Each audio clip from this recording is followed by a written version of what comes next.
다음 주일이 종교개혁주일이고 그리고 10월이 개혁의 달입니다.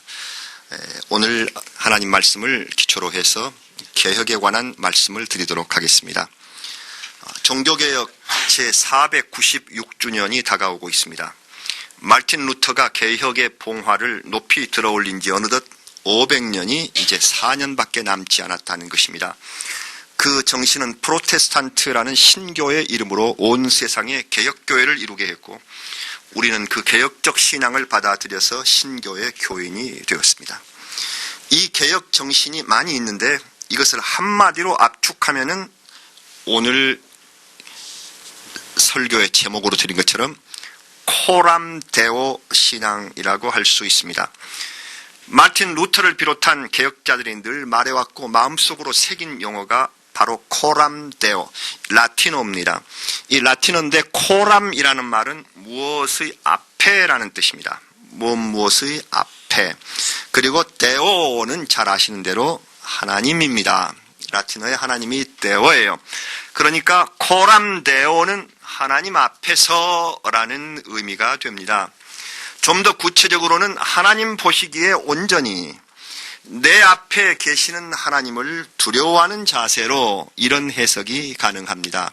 한자어로 말하면 신전의식, 앞전자를 써서요. 신 앞에 세워지는 의식, 신전의식, 하나님의 임재 앞에 내가 대면하고 있음을 깨닫는 마음이고 영어로는 in front of God 또는 before the face of God, 얼굴 앞에, 하나님의 얼굴 앞에 있는 이렇게 번역을 할 수 있답니다. 시편 94편의 기자는 하나님 앞에 서 있는 숨길 수 없는 심정을 이렇게 노래하고 있습니다. 오늘 8절과 9절. 백성 중에 어리석은 자들아 너희는 생각하라. 무지한 자들아 너희가 언제나 지혜로울까. 귀를 지으시니가 듣지 아니하시랴. 눈을 만드시니가 보지 아니하시랴. 이 시편은 하나님께서 악한 집단을 반드시 심판하실 것이다 하는 것을 우리에게 알려주시는 교훈시로서 신전의식, 이 코람데오를 소홀히 여기는 사람을 가리켜서 어리석고 무지하다고 탄식을 합니다. 우리 귀를 만드시고 우리 눈을 만드신 분이 어찌 우리를 보지 못할 것입니까? 불의한 짓을 하고 있는 우리를 어찌 보지 않으실 것입니까? 반드시 징벌하실 것이며 이 못된 생각들을 헛되게 하실 것이다 하고 성경이 말씀하시고 있습니다. 그래요. 많은 시편, 150편이나 되는 시편이 있는데 여기 있는 94편처럼 우리에게 부담과 불편을 주는 시도 없을 거예요. 1절을 보시면, 1절 안 읽었는데요. 1절을 보시면 복수하시는 하나님. 이렇게 무서운 말씀이 있어요. 2절에는 세계를 심판하시는 주. 교만한 자들에게 마땅한 벌을 주소서 하는 이 심판의 요청이 있는 무서운 시입니다. 이런 시가 성경에 있어야 하는 이유가 뭘까요? 하나님께서는 악인을 반드시 징벌하실 것이다 하는 사실을 모두가 깨달아야 한다 하는 것을 알려주기 위하여 이 시가 있습니다. 사람들이 심판의 두려움을 느껴야만 여기에서 벗어날 수 있는 길을 간절히 찾게 될 것이기 때문에 그렇습니다. 그래서 벗어날 길을 본문의 시가 가르쳐주고 있습니다. 이 징벌에서 벗어날 길을 어떻게? 간단합니다. 하나님께서 듣고 보고 계신다는 사실을 깨달아라. 간단하지 않습니까? 하나님 앞에 네가 서 있다. 코람데오 하고 있다는 사실을 깨달아라. 제가 어렸을 적에 지금 생각하면 부모님과 선생님들께 들었던 가장 무서운 말씀이 뭐냐면 이거였어요. 너 잘해. 내가 다 보고 있어. 이 말씀, 이게 두려움으로 엄습했었다. 저는 그렇게 고백할 수 있습니다. 어디선가 보고 계실 것 같아서 숨김없이 정직하게 못된 짓 하지 않으려고 내가 보고 있어. 이렇게 해서 행동하려고 애를 썼습니다. 어른이 되니까 보긴 누가 봐? 이런 마음이 든단 말이죠. 그때부터 죄악에 빠지겠네. 그래서 사람들이 고안한 기계가 바로 CCTV이고 블랙박스입니다. 이게 여러분, 기계까지도 나를 보고 있다 하는 사실을 아셔야 합니다. 요사이 그러더라고요. 범죄를 저지르다가 CCTV가 어디 있나. 그래서 범죄를 저지르지 못하는 이런 거. 네. 차량에 블랙박스를 달아야, 그래야 이 억울한 이 누명을 벗어날 수 있다. 그래서 이거 단다. 누가 나를 보고 있다 하는 것이 우리의 범죄, 잘못된 길, 징벌의 행위로 나갈 수 있는 이런 길을 막아줄 수 있다는 것 때문입니다. 세상을 지으신 하나님께서 보고 계십니다.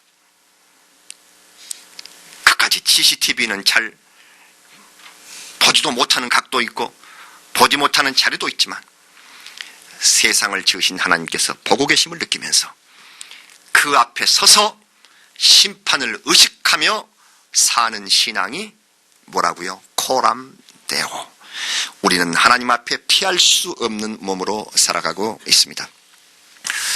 구약 가운데 열왕기서와 역대기, 여기는 이스라엘의 역사와 왕의 통치를 기록한 성경입니다. 재미있는 것은 그 왕들, 많은 왕들이 있었는데 이 왕들의 이름과 통치한 연대를 다 소개하고 난 후에 그 왕이 여호와 보시기에 정직했는가 아니면 악행을 저질렀는가 하는 평가가 거기에 나옵니다. 예를 들면 유다 왕국의 말기의 왕이었던 요시야 왕은 종교개혁자였었는데 열왕기하 22장 2절의 말씀을 보면 이런 판단이 되어 있습니다. 요시야가 여호와 보시기에 정직히 행하여 그의 조상 다윗의 모든 길로 행하고 좌우로 치우치지 아니하였더라. 어떻습니까? 평가가 합격 이렇게 나왔단 말이에요. 네, 합격. 이 말씀 가운데 요시야가 여호와 보시기에 정직히 행하고, 여호와 보시기에, 이것이 히브리어로 베에이네이 야훼입니다. 저 구약은 히브리어로 써져 있는데요. 이 대목이 베에이네이 야훼. 베라는 건 전치사인데 이 전치사가 그 뒤에 히브리어로 눈은 아인이라고 해요. 이 아인의 복수형이 에이네입니다. 그러면 두 눈 안에 이렇게 돼요. 누구의 두 눈 안에? 뒤에 야훼, 여호와. 그러니까 베에이네이 야훼, 여호와의 두 눈 안에. 우리말로는 뭐라고 번역되어 있어요? 여호와 보시기에, 여호와께서 보시기에, 야훼, 하나님의 눈 앞에. 이 베에이네이 야훼가 훗날 라틴어 코람데오의 근거가 됩니다. 그런 거로 요시야 왕이 여호와 보시기에 하나님의 눈 안에 그렇게 살았듯이 훗날의 개혁자들이 여호와 보시기에 라틴어로 코람데오, 하나님 앞에서 살기를 바란다. 나는 그렇게 행동하고 우리의 삶을 이렇게 바꾸고 교회를 이렇게 이끌어갈 것이다 생각을 했었던 것이지요. 이 요시야 왕은 불과 8살의 나이로 유다의 왕이 됐던 인물입니다. 아버지 아몬 왕이 살해됐어요. 그런 비극 속에서 왕위에 올랐지만 국가의 위기가 바알 숭배에 있음을 깨닫고서 이 어린 왕은 우상을 혁파하는 개혁 작업에 탁 착수했었던 아주 영특한 군주입니다. 성전을 수리하다가 이 성전에서 율법책이 발견이 됐어요. 율법책을 읽어보고 그 말씀을 개혁의 지표로 삼았습니다. 훗날 그 율법책이 신명기였을 것이다 하는 추측이 있으나 그보다는 율법서 전체고 모세의 원기록에 가장 접근하는 책이었을 가능성이 높습니다. 요시야 왕은 거기 성전에서 발견된 율법서대로 우상을 제거하고 성전을 정화시킨 위대한 개혁자였습니다. 그 개혁의 기반은 베에이네이 야훼, 여호와의 눈앞에서 여호와 보시기에, 즉 코람데오의 신앙이었습니다.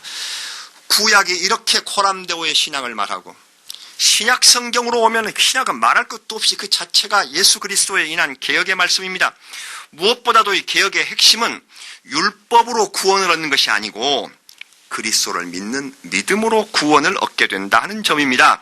구약의 법이 아니라 그리스도를 믿는 바로 그 믿음, 이 사실을 신약 성경은 우리에게 명쾌하게 알려줍니다. 잘 아시는 로마서 3장 28절 말씀은 이렇습니다. 그러므로 사람이 의롭다 하심을 얻는 것은 율법의 행위에 있지 않고 믿음으로 되는 줄 우리가 인정하노라. 율법의 행위가 아니라 믿음이다. 로마서 3장 28절입니다. 이 믿음을 갖고 여호와 앞에 서는 사람, 이 사람이 개혁의 일꾼입니다. 역사적으로 중세의 암흑기를 만들어낸 로마 교회의 지도자 가운데서 어리석은 짓을 하는 사람들이 많았어요. 마치 하나님께서 듣지 못할 것이다, 하나님이 보지 못하실 것이다 생각하면서 교회를 타락시키고 심지어 면죄부까지 돈 주고 이 면죄, 죄를 면하는 이 부를 사면은 그러면 죄가 사해질 것이다. 세상에 구원과 은총의 교리를 변질시켜서 성경을 왜곡하는가 하면 교황의 절대권을 높이고서 그것이 바로 진리인 양 호도했었던 그 로마교회 지도자들이었어요. 그러자 개혁자들이 목숨을 걸고 일어나서 코람데오를 외쳤습니다. 개혁자들의 이 개혁신앙, 우리가 지금 그대로 받아서 간직하고 있는 이 신앙은 단순합니다. 왜? 하나님 앞에 바로 서기만 하면 되니까. 그래서 이 코람데오는 5개의 솔라 신앙으로 나누어져 있습니다. 이걸 일일이 이제 이 한 예배에 다 소개드릴 수 없는데, 이 코람데오가 5개의 솔라 신앙인데, 솔라라는 말은 여기도 라틴어로 오직이라는 말입니다. 오직. 그럼 5개의 오직 뭐냐? 우리 개혁 신앙은 5개의 오직인데, 오직 뭐냐? 이제 아마 들으셨을 것입니다. 그것만 기억해 놓으시면 되는데, 먼저 솔라 스크립투라.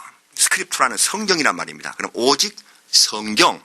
다음에는 두 번째는 솔라 크리스투스, 오직 예수. 세 번째는 솔라 피데, 오직 믿음. 네 번째는 솔라 그라티아, 오직 은혜. 마지막으로 여러분 잘 아시는 솔라 데오 글로리아, 오직 하나님께 영광. 5가지입니다. 그래서 우리는 오직 성경, 오직 예수, 오직 믿음, 오직 은혜, 오직 하나님께 영광. 로마 교회가 풀어주지 않던 성경을 모든 사람이 다 자기 모국어로 읽을 수 있는 말씀으로 읽고, 거기서 오직 그리스도를 믿는 믿음으로 구원의 은혜를 누리고 그 영광을 하나님께로 돌리는 것이 개혁신앙의 강령입니다. 얼마나 단순하고도 분명합니까? 우리는 이런 신앙을 자랑스러운 유산으로 받은 행복한 그리스도인들입니다. 그러나 500년이 지난 지금 한국교회의 현실로 눈을 돌려보십시다. 지상의 교회는 3가지 일을 수행해야 교회라고 합니다. 반드시 교회는 이 3가지를 해야 돼요. 그래야 존재 가치가 인정됩니다. 첫째로 예수 그리스도를 구주로 고백하고 예배드리는 일, 이 일을 해야 교회입니다. 두 번째, 그리스도의 뜻에 따라 사랑의 공동체를 이루어야 합니다. 그것이 교회입니다. 세 번째, 온 세상에 정의와 평화의 복음을 전해야 합니다. 이 3가지가 교회의 3요소입니다. 이 3요소를 갖춰야 진정한 교회인 것입니다. 우리는 먼저 온전한 예배를 드리고 있습니까? 개혁 전 500년 전까지 로마 교회는 예배를 형식적인 것으로 만들어버렸습니다. 사제들은 화채서를 앞세워서 미사가 신비한 사건으로 여겨져, 곧 떡과 포도즙을 사제가 축사하면 이것이 진정으로 예수님의 살과 피가 된다 하는 이러한 화채서를 가지고 미사를 마치 신비한 사건으로 생각하게 했으며, 성경도 볼 수 없고 하나님의 말씀도 들을 수 없게 만들었습니다. 성경 번역하는 것을 금했어요. 라틴어 성경은 사제 아니면 읽을 수가 없어요.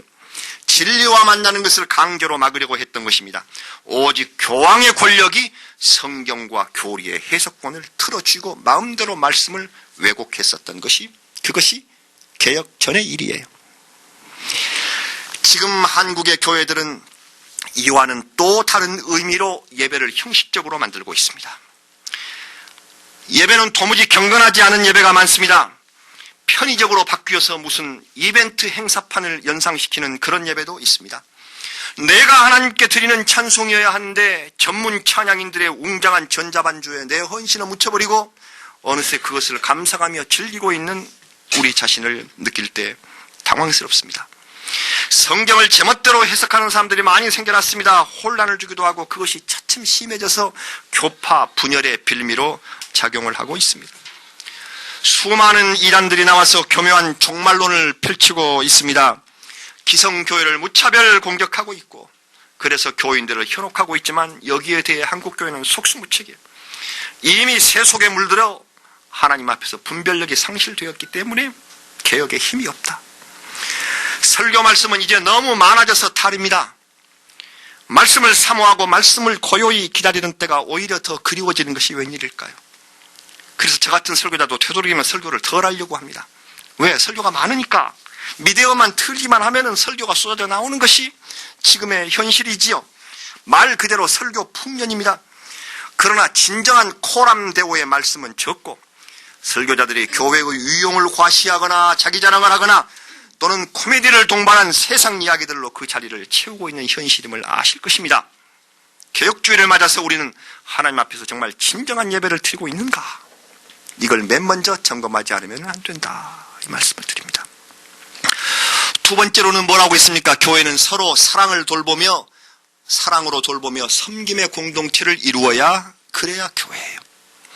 한국 교회는 과연 세상의 빛과 소금으로서의 역할을 다하고 있는 것일까요? 500년 전 로마 교회는 막대한 재산을 축적해서 세속적 풍요를 누렸습니다. 교회의 사제는 막강한 힘이 있었어요. 왜? 사람이 태어나면 모든 사람의 삶이 요람에서 무덤까지 다 사제가 집행하도록 제도화되어 있었어요. 태어날 때부터 이 성례와 그리고 죽어서의 장례까지 모두 다 사제가 있다. 그래서 성직 매매가 성행을 했었습니다. 돈을 주고 성직을 사는 행위, 이 전문 용어로 사이몬이라고 말합니다. 사이몬, 사도행전에서 시몬이 성령 받는 것을 보자. 이 시몬이 마술사였는데 이 마술사가 보니까 성령이 내려요. 사도의 기도로 성령이 내려요. 그러자 이 마술사 시몬이 놀라서 사도들에게 돈을 주면서 제가 그 능력을 살게요. 저한테 이 능력이 내리도록 좀 손을 써주십시오 하고 돈을 주면서 그 능력을 사려고 했던 사건이 사도행전 8장에 나옵니다. 그래서 성직 매매를 시몬이 한 일이다 해서 시몬, 영어식 발음으로 사이몬이라고 그렇게 말을 합니다. 성직 매매, 중세 교회는 성직 매매까지 공공연히 자행을 했고 그것도 부족해서 면죄부를 팔아서 죄 용서와 돈을 결부시켰던 것입니다. 당연히 교회는 부패하고 성직자들은 타락했으며 교인들은 세속화되어 갈 수밖에 없었죠. 이게 중세 교회였단 말이에요. 그래서 개혁이 일어났던 것입니다. 그런데 개혁 후 500년, 지금은 어떻습니까? 일부 대형 교회들은 마치 옛 교황청처럼 큰 건물을 짓고 그 속에서 교황권 이상의 권력을 행사하고 있습니다. 교인들의 헌금을 마치 개인 재산인 양 횡령하기도 한 교회도 있다고 합니다. 그 권세를 자녀에게 대물림하는 세습을 당연한 것으로 여기고 있는 교회들이 많습니다. 세습을 시도하던 어떤 목사님이 언론을 향해서 대기업의 아무개는 세습이 되는데 왜 나는 안 되냐? 저는 이 화면을 보고 놀란 마음에 속병이 생겼습니다. 그러시더라고요. 이건 이런 되는데 나는 왜 안 돼? 그러더라고요. 세상에. 교회를 무슨 기업으로 알고 있는 스스로 교회를 영리를 목적으로 하는 기업과 똑같은 것이 아니냐. 기업도 온전한 기업은 세습을 하지 않습니다. 한없는 절망을 느꼈습니다. 변형된 성직 매매도 있습니다. 자격 없는 사람을 목사로 안수하고 돈을 받는 단체가 있다는 말이 있고 총회장이 되기 위해 총대들에게 돈봉투를 돌린다는 말이 있고 안 받아봐서 모르겠습니다만 말이 있어요. 교회 후임자에게 돈을 받아 사실상 교회 매매를 했다는 말이 있고 장로나 권사 같은 항존직 선거에 표를 얻기 위하여 돈이 사용되고 있다는 말이 들려오고 있는 현실입니다. 뿐만 아닙니다. 무리한 건축으로 지탄을 받는 교회, 목회자의 도덕성이 사회 문제가 된 교회, 두 편으로 나뉘어 예배당을 서로 차지하려고 다투는 교회도 있다고 합니다. 이런 교회에서 사랑과 섬김을 어떻게 찾을 수 있겠으며 세상의 빛을 어찌 발견할 수 있단 말입니까? 사랑의 빛을 세상에 비추는 교회와 성도, 이 아름다운 말씀은 지금 이 시대에 영영 사라지고 만 것일까요? 물론 교회마다 사랑의 교제나 세상 구제에 대한 계획이 있습니다. 그에 따라서 예산도 집행하고 있습니다. 그러나 그것이 형식적이고 세상에 대한 일종의 면피용은 아닌지, 우리는 이제 코람데오의 신앙 자세로 살펴보아야 하겠습니다. 귀를 지으시고 눈을 만드신 하나님께서 듣고 보시는 그 앞에 설 때 거짓으로 빛과 소금 흉내를 냈다면 정말 부끄럽지 않겠습니까? 이에 대한 반성 속에서 열리는 것이 진정한 개혁의 길이다. 우리는 이제 500년 전 중세교회를 말할 때가 아니라 이제는 우리 앞에 닥쳐온 바로 이 또 개혁을 해야 하는 이러한 하나님 앞에서의 코람데오의 신앙이 필요하다, 이 말씀입니다. 세 번째, 교회는 궁극적으로 하나님 나라를 온 세상에 전하는 사명을 갖고 있습니다. 이를 위해 교회는 정의와 평화의 공동체가 되어야 합니다. 그리스도를 통해 이루고자 하시는 하나님의 뜻이 무엇일까요? 에베소서 2장 14절을 말씀합니다. 그는 우리의 화평이신지라 둘로 하나를 만드사 원수된 것 곧 중간에 막힌 담을 자기 육체로 허셨다. 네. 이 말씀은 예수님 십자가를 지신 의미하고 평화에 있음을 보여주신 것입니다. 둘로 갈라져 있으면 안 된다. 유대인과 헬라인 갈려져 있었던 그러한 사람들을 자기 육체로 하나로 만들어서 통일을 시키고 제 육체로 허셨다. 평화를 위하여. 교회 서로 나누어져 있으면 교회가 아닙니다. 이사야 32장 17절은 말씀합니다. 공의의 열매는 화평이요 공의의 결과는 영원한 평안과 안전이라. 이 예언서의 말씀은 정의가 평화의 모태임을 알려줍니다. 우리는 그걸 가리켜서 샬롬이라고 합니다. 하나님의 백성들이 추구해왔던 정의로운 평화, 그것이 샬롬입니다. 종교개혁이 일어나기 전에 로마 교회는 정치 권력보다 더한 위세를 보였어요. 교회의 권력에 도전하는 움직임들을 잔인하게 탄압했으며 종교라는 이름의 전쟁을 사용하지 않았어요. 주님께서 늘 말씀하시던 가난한 자, 병든 자, 억누린 자에 대한 관심을 보이지 않고 오히려 십자군 전쟁 같은 초대형 전쟁을 일으켜 인류 역사에 피비린내 나는 고통을 기록할 수 있도록 그렇게 만들어버렸어요. 정의와 평화가 사라진 교회는 이렇게 개혁의 대상일 뿐이었죠. 지금 한국의 교회는 하나님의 의를 수호하기 위해서 어떤 노력을 할까요? 돈과 권력에 짓밟힌 사람들이 마지막 소망을 갖고 교회를 찾아왔으나 정의를 수호하려는 의지가 없고 관심도 없다면, 만약 교회의 모습이 그렇다면 얼마나 실망하겠습니까? 예수님은 정의와 평화를 가르치셨는데 지금 교회는 자기 이익만 차린다고 그러면서 사회로부터 많은 공격을 받고 있습니다. 사회는 자기들 이익을 차리지만 교회는 그래서는 안 된다고 교회를 공격하는 것입니다.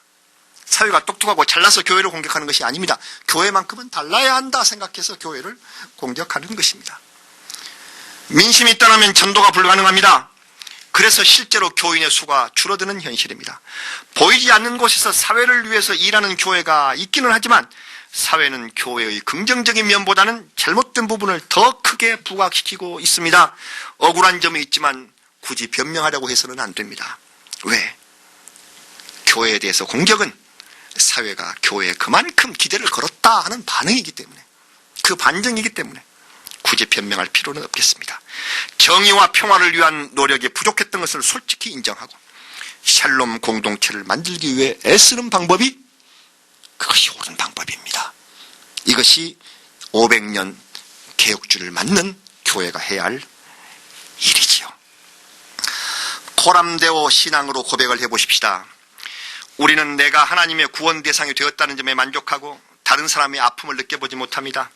나는 교회 다닌다, 어떤 사람은 나는 큰 교회 다닌다, 이걸 자랑스럽게 여기고 있을 뿐 한국교회의 문제점을 고치려는 노력을 하지 않습니다. 그러는 사이에 현대 한국교회는 예배 공동체, 사랑과 섬김의 공동체, 정의와 평화의 공동체, 여기서 차츰 벗어나서 사교의 장소나 비즈니스 현장과 같은 세속적 성격으로 변질되어 가고 있습니다. 잘 아시는 얘기고 저도 한두 번 말씀을 드렸습니다마는 오늘 개혁설교라 다시 한번 말씀을 드리렵니다. 어떤 바닷가에 작은 오두막 생명구조소가 있었습니다. 그 해안은 침몰사고가 잦아요. 아주 위험한 곳이었어요. 그래서 구조소 사람들은 정말 헌신적으로 자기 목숨을 걸고 조난자들을 구조하는 데 온 힘을 쏟았습니다. 많은 사람들이 구조가 됐어요. 생명을 건진 사람들이 구조사업을 돕기 위해서 시간을 바치고 재산을 바쳤어요. 그러자 오두막 구조소가 일약 유명해졌습니다. 유명해진 후에 구조소를 봤더니 건물이 너무 초라해요. 그래서 사람들은 이렇게 훌륭한 일을 했는데 건물이 이렇게 초라해서는 안 되겠다. 오두막을 헐고 그 자리에 아름다운 건물을 지었습니다. 건물을 짓고 보니까 일종의 사교장이 되었습니다. 사람들은 그 속에서 즐거운 교제를 이루게 되었어요. 집의 목적이 바뀌어졌습니다. 그러나 건물 이름이 생명구조소였기 때문에 기본적인 구조 활동을 위해서 몇 사람을 고용해서 얘들은 열심히 돈을 받고 구조를 해라. 본래의 목적을 잃어버린 이 구조소를 대신해서 가까운 곳에 다른 구조소가 세워졌습니다. 세월이 흐르자 그 구조소도 다시 사교클럽으로 바뀌어졌습니다. 해안을 따라 즐비하게 늘어서 있는 구조클럽들이 있음에도 불구하고 바다에서는 조난을 당한 많은 사람들이 여전히 죽어가고 있었고, 조난과는 관계없는 많은 사교장의 불빛이 찬란하게 반짝이고 있었습니다. 이것은 이미 오래전에 교회의 변질을 염려한 성공의 신학자인 데오도르 와에델이 비유로 들려주었던 이야기입니다. 교회가 변질된 사교장으로 아름답고 멋진 진정 생명을 구원하는, 구조하는 일은 잊어버리고 있다. 오두막 생명구조소에서 뵙던 하나님을 사교클럽에서도 그대로 만나 뵐 수 있으리라고 생각하십니까? 변질된 상태로 하나님을 만날 수는 없습니다. 그런 사람들을 징벌하시는 하나님이십니다. 변질되지 않으려면 코람데오의 신앙이 있어야지요. 귀를 지으시고 눈을 만드신 하나님 앞에 서면 우리 신앙 자세와 한국 교회의 현실이 어떤 모습이 되어 있는지 분명히 깨달을 수 있을 것입니다. 올해 이런 책을 봤습니다. 우리나라에서 한국 교회를 걱정하면서 발간한 출판물 가운데 한국 교회 개혁의 길을 묻다, 이런 책이 있었습니다. 20명이 쓴 글들을 함께 묶어놓은 책입니다. 개혁을 위한 여러 글들이 우리 가슴을 무겁게 쳤습니다. 여기에 나오는 교회의 비유 가운데 하나를 이렇게 비유를 했습니다. 처음 교회는 살아계신 그리스도를 중심에 둔 사람들의 모임이었는데, 그리스 사람들은 이 교회를 철학으로 바뀌어버렸다. 로마 사람들은 이 교회를 제도로 만들어버렸다. 유럽에서는 교회를 문화로 만들어버렸다. 미국으로 건너가서 교회는 기업이 되어버렸다. 그렇게 말을 합니다. 그리고 그것이 한국에 건너와서는 차마 말하기가 어렵습니다. 대기업이 되려고 하고 있다. 교회가 대기업이 되려고 하고 있다. 대기업은 성장에 도움이 안 되는 활동을 모두 거부합니다. 키워야 되고, 기업이라는 것은 영리를 얻어야 되고, 그래서 이윤 추구를 위하여 세습하고 세금 안 내고 외양만 키우고 배타적 행동을 능사로 삼는 것이, 그것이 기업이죠. 한국 교회가 이런 평가를 받고 있다니 얼마나 가슴 아픈 일입니까?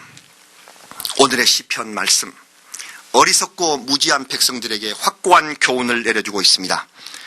귀를 지으시니가 듣지 아니하시랴, 눈을 만드시니가 보지 아니하시랴, 뭇 백성을 징벌하시느니 곧 지식으로 사람을 교훈하시느니가 징벌하지 아니하시랴. 이 말씀에 따라 이제 기업화되어 버린 우리 한국 교회가 하나님의 징벌을 피할 수 있을는지 정말 걱정스럽습니다. 회개의 운동이 일어나고 개혁의 횃불을 밝혀 새로운 한국 교회의 미래를 열어야만 하겠습니다. 종교개혁을 일으킨 요시야 왕을 성경은 여호와 보시기에 정직히 행했다, 이렇게 말씀하셨습니다. 이 성경의 교훈에 따라서 코람데오의 신앙, 곧 하나님 앞에 올바로 서는 자세를 갖추어야 하겠습니다. 날마다 우리가 걸어가는 길, 우리 교회가 걸어가는 길들을 위하여 기도하시고 한국 교회의 올바른 방향을 같이 점검하시면서 노력하는 성도들이 되셔야 합니다. 세 가지라고 말씀드렸습니다. 진정한 예배, 사랑과 섬김, 정의와 평화, 이 공동체를 우리가 지향하고 있는지, 여기서 벗어나면 그건 코람데오, 하나님 앞에서 벗어나는 것이고 개혁되어야 하는 것이 됩니다. 진정한 예배를 드리는 교회, 사랑과 섬김으로 한 공동체를 이루는 교회, 정의와 평화로 세상에 나아가는 교회. 그래서 결과가 솔라 데오 글로리아, 오직 하나님께 영광. 이것이 우리 주님께서 원하시는 개혁교회의 코람데오의 신앙입니다. 코람데오의 신앙을 마음에 품고 나아가시는 우리 송파교회 교우들로 인하여 한국교회의 모습이 변화되는 단초가 되고 기초가 될 수 있기를 주님의 이름으로 간절히 축원합니다. 기도하겠습니다. 오 주님, 개혁의 말을 하기란 정말 어렵습니다. 주님께서 눈으로 귀로 보고 들으시면서 너도 정말 개혁의 올바른 자세를 갖고 있느냐 하고 물으시면 너무 부끄럽고 참담하기 때문입니다.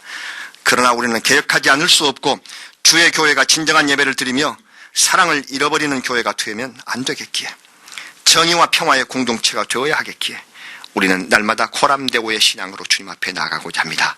오 주님, 저희를 긍휼히 여기시고 이 귀한 대열에 참여시켜 주시며 평생토록 영원히 주의 교회 안에서 코람데오, 하나님을 마주보고 하나님 앞에 굳건히 서 있는, 정말 하나님을 피할 수 없는 모습으로 주 앞에 정직하게 서 있는 우리 모습이 되도록 인도하여 주시고 우리 송파교회 교우들이 그렇게 되도록 도와주시옵소서.